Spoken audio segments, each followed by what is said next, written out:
നമസ്കാരം. കാർഷിക മേഖലയിലെ കെടുകാര്യസ്ഥതകൾ സഭ നിർത്തിവെച്ച് തന്നെ ചർച്ച ചെയ്യണമെന്ന കുറുക്കോളി മൊയ്തീൻ MLA ആവശ്യം സഭയിൽ തള്ളി. മന്ത്രി ശശീന്ദ്രനായിരുന്നു കുറുക്കോളി മൊയ്തീന്റെ ആവശ്യത്തെ എതിർത്തുകൊണ്ട് സഭയിൽ സംസാരിച്ചത്. എന്നാൽ ഇതിനുശേഷം ഈ വിഷയത്തിൽ ഇടപെട്ടുകൊണ്ട് എഴുന്നേറ്റ പ്രതിപക്ഷ നേതാവിന്റെ ചോദ്യങ്ങൾക്ക് മുൻപിൽ മന്ത്രിക്ക് അക്ഷരാർത്ഥത്തിൽ ഉത്തരം മുട്ടുകയായിരുന്നു. പ്രതിപക്ഷ നേതാവിന്റെ ആ ഉശിരൻ പ്രസംഗത്തിലേക്ക്. കാലാവസ്ഥ വ്യതിയാനം മൂലമുണ്ടായ അതിശക്തമായ ഉഷ്ണതരംഗത്തിലും പിന്നീടുണ്ടായ അതിതീവ്രമായ മഴയുടെയും ഭാഗമായി സംസ്ഥാനത്തുണ്ടായ വ്യാപകമായ കൃഷിനാശത്തെക്കുറിച്ചും അത് കർഷകരുടെ ജീവിതത്തിലുണ്ടാക്കിയ സങ്കടങ്ങളെയും പ്രയാസങ്ങളെയും അവൻ്റെ നിരാശയെയും എല്ലാമാണ് ഒരു കർഷകൻ കൂടിയായ ബഹുമാനപ്പെട്ട അംഗം ശ്രീ കുറുക്കോളി മൊയ്തീൻ ഇന്ന് ഈ സഭയുടെ ശ്രദ്ധയാകർഷിക്കാൻ വേണ്ടി അവതരിപ്പിച്ചു. സർ, അദ്ദേഹം ഒരു രാഷ്ട്രീയവും പറഞ്ഞില്ല. ഒരു രാഷ്ട്രീയം. ബഹുമാനപ്പെട്ട കൃഷിമന്ത്രി ഒരു കാര്യം മനസ്സിലാക്കേണ്ടത്, നിങ്ങൾ ഗവൺമെൻറ്റിൽ ഇരിക്കുന്നവരാണ്, നിങ്ങൾ അധികാരത്തിലിരിക്കുന്ന ആളുകളാണ്.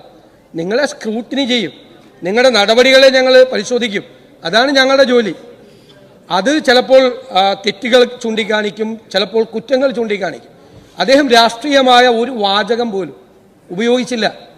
എന്നിട്ട് അങ്ങനെ ഒരു പ്രതികരണം ബഹുമാനപ്പെട്ട അംഗത്തോട് നടത്തിയത് ദൗർഭാഗ്യകരമായി പോയി എന്ന് ഞാൻ മാത്രം പറയുന്നു.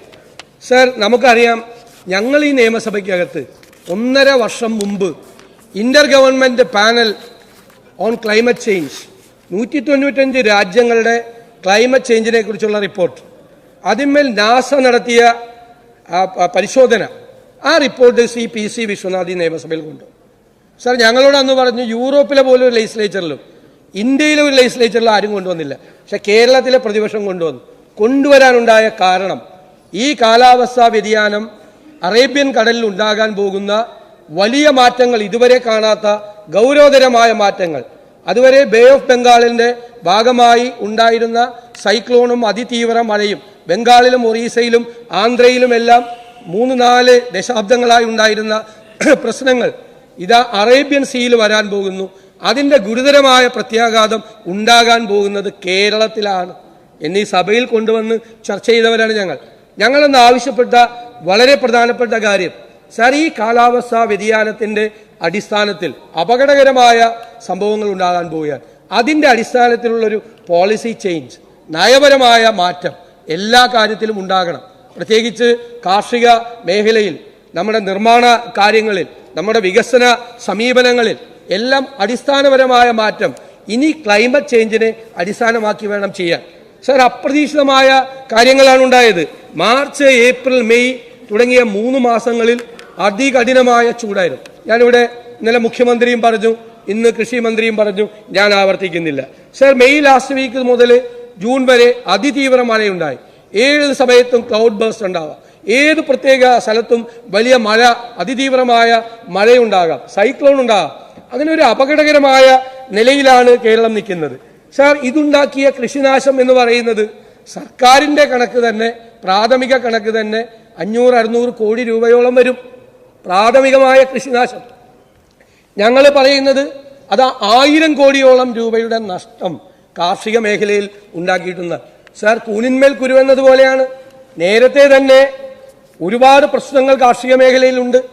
ഉൽപാദനത്തിലുള്ള തകർച്ച, അല്ലേ, മറ്റ് രാജ്യങ്ങളിൽ നിന്നുള്ള ഉൽപ്പന്നങ്ങൾ വരുന്നത്, അതുപോലെ കാലാവസ്ഥയിലുണ്ടായ മാറ്റങ്ങൾ, കീടനാശിനിയുടെ വിലവർദ്ധനവ്, വളത്തിന്റെ ഭീമമായ വിലവർദ്ധനവ്, കാർഷിക ചെലവുകൾ വർദ്ധിച്ചത്, അതുകൊണ്ട് തന്നെ പിന്നെ ഹ്യൂമൻ ആനിമൽ കോൺഫ്ലിക്റ്റ്, ഗുരുതരമായ സ്ഥിതിവിശേഷം കാർഷിക മേഖലയിൽ നിൽക്കുമ്പോൾ അതിനെ അഭിമുഖീകരിച്ചുകൊണ്ട് പ്രയാസത്തോടുകൂടി കർഷകൻ നിൽക്കുന്ന സമയത്താണ് ഈ പ്രകൃതിയുടെ കളിയാട്ടം എന്ന് നമ്മൾ മനസ്സിലാക്കണം. 1000 കോടി രൂപയുടെ കൃഷിനാശമാണ് ഈ സംസ്ഥാനത്തിന്റെ വിവിധ ഭാഗങ്ങളിൽ ഉണ്ടായത്. സർ, ഇതുമൂലം വിളനാശമുണ്ടായി, അതുപോലെ വിളകളുടെ വളർച്ചാ മുരടിപ്പുണ്ടായി. സർ, ഉൽപാദനത്തിൽ വലിയ തോതിലുള്ള ഇടിവുണ്ടായി, ഉൽപാദനക്ഷമതയിൽ ഇടിവുണ്ടായി. ദീർഘകാലത്തേക്കുള്ള ദീർഘകാലത്തേക്ക് ദൂഷ്യഫലങ്ങൾ, കാരണം മണ്ണിന്റെ ഘടനയിലുണ്ടാകുന്ന ആ മാറ്റങ്ങൾ ഉൾപ്പെടെ, മണ്ണിലെ സൂക്ഷ്മാണുക്കൾ നഷ്ടപ്പെടുന്നത്, മണ്ണിലെ ആവശ്യമായ മൂലകങ്ങൾ നഷ്ടപ്പെടുന്നത് ഉൾപ്പെടെ ദീർഘകാലത്തേക്കുള്ള ദൂഷ്യഫലങ്ങൾ കൂടി മണ്ണിലുണ്ടാവുകയാണ്. വളരെ ഗൗരവതരമായി വളരെ വലിയ മുൻഗണന കൊടുത്തുകൊണ്ട് ഒരു പോളിസി ചേഞ്ച്, സമഗ്രമായ ഒരു കാർഷിക നയം ഇന്നത്തെ കാലഘട്ടത്തിനനുസരിച്ച് വേണ്ടതാണ്. സർ, ഇത്രയും വലിയ നഷ്ടമുണ്ടാകുമ്പോൾ അത് പരിഹരിക്കാൻ വേണ്ടിയിട്ട് ഒരു സമഗ്രമായ ഒരു പാക്കേജ് വേണ്ടേ? നിങ്ങളുടെ കണക്കനുസരിച്ച് തന്നെ വരൾച്ച ഏകദേശം 60,000-ഓളം കർഷകരെ ബാധിച്ചു. അതുപോലെ 50,000-ത്തിലധികം കർഷകരെ മഴ ബാധിച്ചു. ഏലം, നെല്ല്, കുരുമുളക്, വാഴ, റബ്ബർ തുടങ്ങിയ ഒരുപാട് ഉൽപ്പന്നങ്ങൾക്ക് വൻതോതിൽ നാശമുണ്ടായി എന്നെല്ലാം അറിയാം. സർ, നമുക്കറിയാം നമ്മൾ എന്താണ് ഇതിന്റെ പരിഹാരം. നമ്മൾ എന്താ പരിഹാരം ചെയ്യുന്നത്? സാധാരണ വിള ഇൻഷുറൻസാണ്. വിള ഇൻഷുറൻസ് 50 കോടിയിൽ താഴെയാണ്. അത് തന്നെ 51 കോടി കുടിശ്ശികയായിട്ട് നിൽക്കുകയാണ്. സർ, നമുക്ക് ഇപ്പം ഈ വർഷം വിള ഇൻഷുറൻസിൽ 33.14 കോടി രൂപ വിലയിരുത്തി. എത്രയാണ് നമ്മൾ ചെലവാക്കിയിട്ടുള്ളത്? 6 ലക്ഷം രൂപ. 6.62 ലക്ഷം രൂപയാണ് നമ്മൾ ചെലവാക്കിയിട്ടുള്ളത്. സർ, കുടിശ്ശിക എത്രയാണ്? വിളനാശത്തിന്റെ കുടിശ്ശിക 51 കോടി. പ്രകൃതിക്ഷോഭത്തിന്റെ കുടിശ്ശിക ഇത് നേരത്തെയുള്ളതാണ് 47. ഇപ്പോഴത്തെ നാശത്തിന്റെ അല്ല, നേരത്തെയുള്ള കുടിശ്ശിക. പ്രകൃതിക്ഷോഭത്തിന്റെ 47.6 കോടി രൂപ. SDRF വിഹിതം 2.93 കോടി. വിള ഇൻഷുറൻസിന്റെ നഷ്ടപരിഹാരം 30 കോടി രൂപ. ഈ വലിയ തോതിലുള്ള ഇതൊന്നും ഒരു സഹായവും അവരിലേക്ക് എത്താത്ത തരത്തിലേക്ക് ഇത്രയും നാശമുണ്ടായിട്ട് അതിനെ അതിജീവിക്കാൻ, അതിനെ മറികടക്കാൻ സാർ അവരെ ആഗ്രഹിയില്ലേ? അവര് തിരഞ്ഞെടുത്ത ഒരു ഗവൺമെന്റിന്റെ സാമീപ്യം, ഒരു തലോടൽ, ഒരു സാന്ത്വനം, സ്നേഹത്തോടെ അവരെ ഒന്ന് സഹായിക്കൽ, ഈ ക്രൈസിസ് മറികടക്കാൻ വേണ്ടി അവർക്കൊരു കൈത്താങ്ങ് കൊടുക്കാൻ സാർ അതുണ്ടായില്ല. നിങ്ങൾ കേന്ദ്ര ഗവൺമെന്റിലേക്ക് എന്ത് പ്രോജക്റ്റാണ് കൊടുത്തിരിക്കുന്നത്? നിങ്ങൾ ഇതിൻ്റെ അകത്ത് നഷ്ടപരിഹാരം നൽകണം എന്ന് ആവശ്യപ്പെട്ടുകൊണ്ട് കേരളത്തിലെ മുഴുവൻ ഈ കൃഷിനാശത്തെ സംബന്ധിച്ച കണക്കുകൾ ശേഖരിച്ചുകൊണ്ട് പ്രത്യേകമായ സഹായം ഈ സംസ്ഥാനത്തിന് നൽകണം എന്ന് ആവശ്യപ്പെട്ടുകൊണ്ട് നിങ്ങൾ കേന്ദ്രത്തിന് കൊടുത്തിട്ടുണ്ടോ? കൊടുത്തിട്ടുണ്ടെങ്കിൽ ഞങ്ങളോടും പറയും. ഞങ്ങളെ MP-മാരെ കൊണ്ടുകൂടി ഞങ്ങൾ പാർലമെന്റിന്റെ രണ്ടാമത്തെ ഇത് തുടങ്ങാണ്. ഞങ്ങൾ അതിശക്തമായി ആവശ്യപ്പെടാം. നമ്മുടെ സംസ്ഥാനത്തിന് ഈ സഹായം വേണം എന്ന് ആവശ്യപ്പെടാം. സാർ, കഴിഞ്ഞ ദിവസം മന്ത്രി പറഞ്ഞു ഒരു താളത്തിൽ പറയാണ് കർഷക ആത്മഹത്യ എന്ന്. സാർ, താളത്തിലാണോ കർഷക ആത്മഹത്യ പറയുന്നത്? ഏറ്റവും കൂടുതൽ ജപ്തി നടപടികൾ ഉണ്ടായ വർഷമാണ് കഴിഞ്ഞ വർഷം. കൃഷിയിടങ്ങൾ ജപ്തി ചെയ്യപ്പെട്ടു. ഏറ്റവും കൂടുതൽ കിടപ്പാടങ്ങൾ ജപ്തി ചെയ്യപ്പെട്ടു. കൃഷിക്ക് വേണ്ടി അവിടെ നിന്നും ഇവിടെ നിന്നും കടം മേടിച്ച് വട്ടി പലിശയ്ക്ക് പണം മേടിച്ച് കൃഷി ഇറക്കി കഴിഞ്ഞിട്ട് കൃഷിനാശം ഉണ്ടായാൽ എവിടെ പോകും സാർ? ആത്മഹത്യയിൽ അഭയം തേടുന്ന കർഷകരാണ്. അത് നമ്മളൊരു ട്രെൻഡാക്കാൻ വേണ്ടി പറയുന്നതല്ല. കർഷക ആത്മഹത്യകൾ നടക്കുന്നുണ്ട്. നെൽകൃഷിക്കാർ ഉൾപ്പെടെയുള്ള ആളുകൾ സംസ്ഥാനത്ത് ആത്മഹത്യ ചെയ്യുന്നുണ്ട് എന്ന് നമ്മൾ അറിയണം. സാർ, നമ്മുടെ സംഭരണ സംവിധാനങ്ങളിലുണ്ടായ പാളിച്ചകൾ, നെല്ല് സംഭരണത്തിനൊക്കെ പണ്ടൊക്കെ കുടിശ്ശിക വരുത്തിയിട്ടുണ്ട്, ശരിയാ. പക്ഷെ 6-7 മാസത്തെ കുടിശ്ശികയാണ് വരുന്നത്. നിങ്ങൾ കേന്ദ്രത്തിൽ നിന്ന് 1000 കോടി രൂപ കിട്ടാനുണ്ടെങ്കിൽ ഓക്കെ. പക്ഷെ നിങ്ങളെല്ലാ പ്രോപ്പർ പാർലമെന്റിൽ ഞങ്ങൾ ചോദിപ്പിച്ചാണ് ഞങ്ങളുടെ MP-മാരെ കൊണ്ട്. അപ്പൊ അവർ പറഞ്ഞത് പ്രോപ്പറായിട്ടുള്ള ആ ഓഡിറ്റ് റിപ്പോർട്ടുകൾ തന്നിട്ടില്ല എന്നാണ്. സപ്ലൈകോയിൽ നിന്ന് കിട്ടിയിട്ടില്ല എന്നാണ് പാർലമെന്റിൽ തന്ന മറുപടി.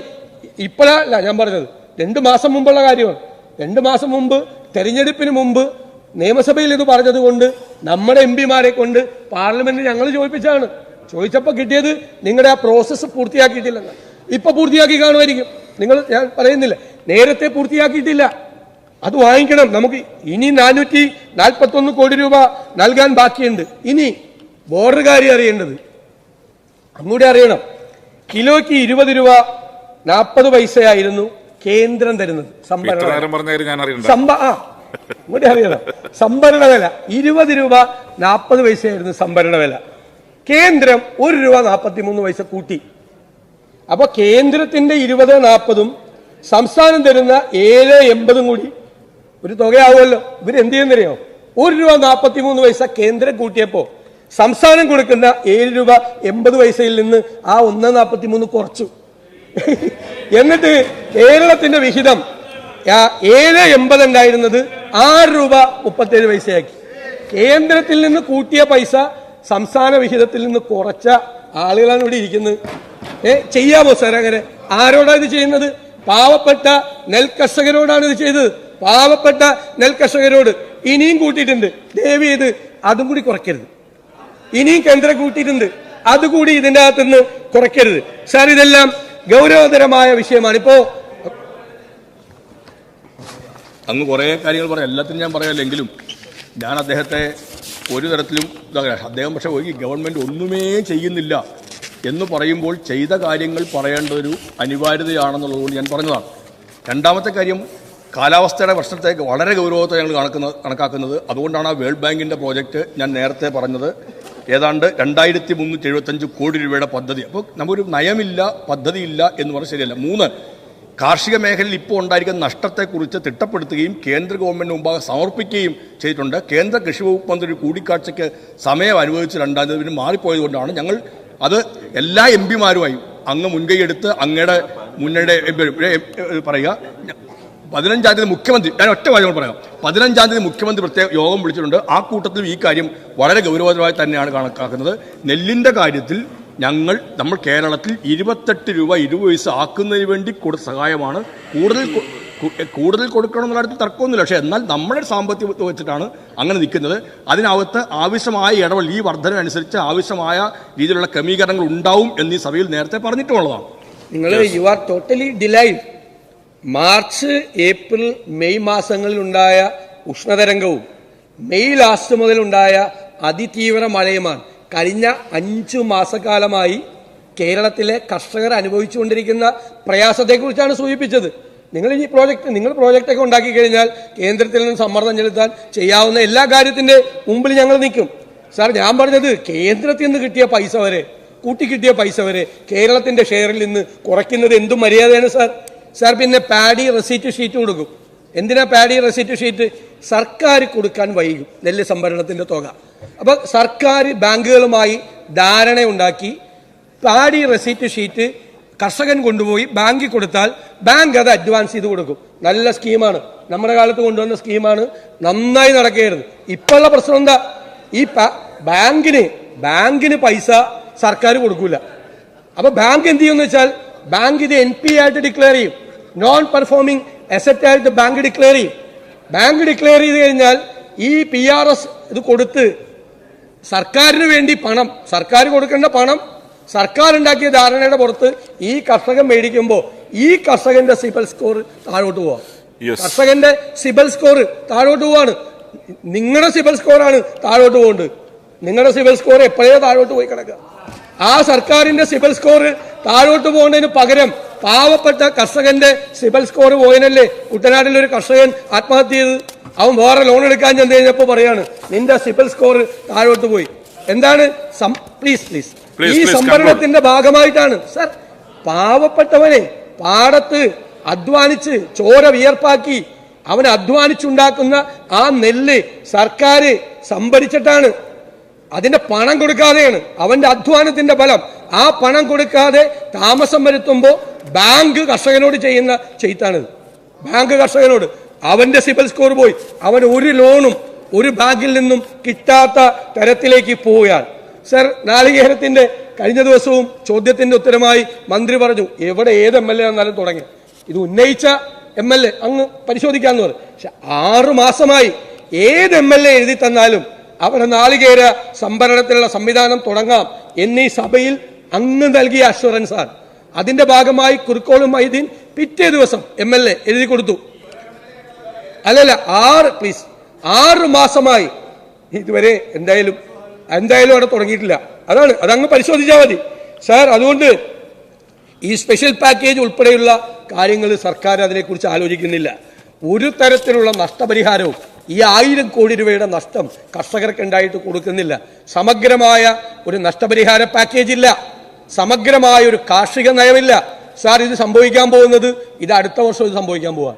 അടുത്ത വർഷം ഇത് സംഭവിക്കും. അവസാനം കർഷകർ മുഴുവൻ കാർഷിക വൃത്തിയിൽ നിന്ന് പിൻവാങ്ങുന്ന അതിദാരുണമായ സ്ഥിതിയിലേക്ക് കേരളം പോകും സാർ. അപകടകരമായ ഈ സ്ഥിതിവിശേഷത്തെക്കുറിച്ച് ഹ്രസ്വകാലത്തേക്കും ദീർഘകാലത്തേക്കും ഉള്ള ഒരു പദ്ധതിയും ആവിഷ്കരിക്കാതെ നിസ്സംഗരായി നിൽക്കുന്ന കർഷകരോടുള്ള അവഗണന മാത്രം കൈമുതലായുള്ള ഈ സർക്കാരിന്റെ നടപടികളിൽ പ്രതിഷേധിച്ച് ഞാനും എൻ്റെ പാർട്ടി